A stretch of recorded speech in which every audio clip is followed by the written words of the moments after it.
ఒక అడవిలో 4 ఆవులు కలిసిమెలిసి ఉండేవి. ఎక్కడికైనా వెళ్ళాలంటే ఆ 4 ఆవులు కలిసే వెళ్ళేవి.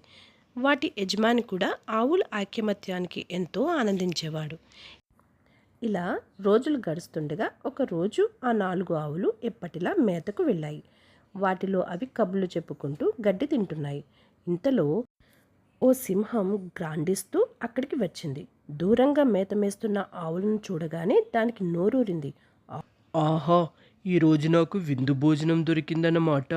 ఈ ఆవులు చాలా పుష్టిగా ఉన్నాయి.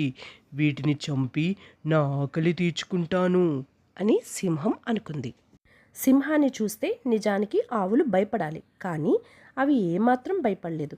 చూడండి, మనల్ని భయపెట్టేందుకు గాండ్రిస్తోంది. మీరు భయపడవద్దు. మనందరం ఐకమత్యంగా ఉంటే ఈ అడవిలో ఏ జంతువు మనల్ని ఏమీ చేయలేదు. నేను చెప్పినట్లు చేయండి. ఆ సింహం మన దగ్గరకు రాగానే మనం నలుగురం కలిసి మన వాడి కొమ్ములతో దాని మీదకు దూకుదాం, దానిని తరిమి కొడదాం అని చెప్పింది. ఆ 4 ఆవుల్లో ఒక ఆవు, నీ ఆలోచన బాగుంది, నువ్వు చెప్పినట్లుగానే చేద్దామంటూ మిగిలిన ఆవులు అంగీకరించాయి. అంతే, సింహం తమ మీద దూకే లోపులోనే 4 ఆవులు కలిసి సింహం మీదకి దూకాయి. తమ వాడి కొమ్మలతో సింహాన్ని పొడిచాయి. సింహానికి ఎదురు దాడి చేసే అవకాశం ఇవ్వకుండా ఆవులు దాడికి దిగాయి. అంతే, సింహం వాటి దాటికి ఎదురు నిలవలేక భయపడి పారిపోయింది. ఆ విధంగా ఆవులు తమ ప్రాణం కాపాడుకున్నాయి. అయితే సింహం మాత్రం వాటిని విడిచిపెట్టలేదు. శారీరక బలంతో సాధించలేనిది బుద్ధి బలంతో సాధించాలని నిర్ణయించుకుంది. అందుకే మంచి సమయం చూసి ఆ 4 ఆవులను విడివిడిగా కలిసింది.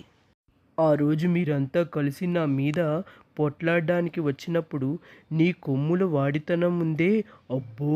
నిజంగా సింహం పంజా కూడా నీ కొమ్ముల వాడితనం ముందు ఎందుకు పనికిరాదు. నువ్వు లేకపోతే మిగిలిన ఆవులు పని పట్టేదాన్ని. నేను నీ బలానికి నీ ధైర్యానికి తల వంచి నమస్కరిస్తున్నాను. అంతా బాగానే ఉంది, కానీ నువ్వే కదా మిగిలిన 3 ఆవులకు ఏదైనా ఆపద వస్తే రక్షిస్తోంది. అంటే నువ్వు నిజానికి మీ జట్టుకు నాయకుడు లాంటి వాడివి. కాబట్టి మిగతా 3 నీకు మేత తెచ్చి పెట్టాలి. అంతేకాదు, నువ్వు ఏ పని చెప్పినా వాళ్ళు చెయ్యాలి. కానీ ఇక్కడ అలా జరగడం లేదు. అదే నాకు బాధగా ఉంది అని చెప్పింది సింహం. ఆ ఆవు ఆలోచనలో పడింది. ఇలా ప్రతి ఆవు దగ్గరికి వెళ్ళి చెప్పింది. దాంతో 4 ఆవులు మిగతా వాటికన్నా తామే గొప్పవని అనుకోవడం మొదలుపెట్టాయి. అట్లా అనుకుని ఊరుకోకుండా దేనికది మిగతా ఆవుల మీద అజమాయిషీ చేయడం మొదలుపెట్టాయి. దాంతో వాటి మధ్య గొడవ మొదలైంది. ఆ గొడవ పెరిగి పెరిగి పెద్దదైంది. వాటి మధ్య ఉన్న ఐకమత్యం దెబ్బతింది. అప్పటి నుంచి ఆవులు వేర్వేరు ప్రాంతాల్లో మేత వేయసాగాయి. వాటి మధ్య ఇదివరకు ఉన్న ఐక్యత ఇప్పుడు లేదు. తాను అనుకున్నది సాధించినందుకు సింహం ఆనందించింది. వాటిని విడగొట్టినందుకు దానికి చాలా సంబరంగా ఉంది.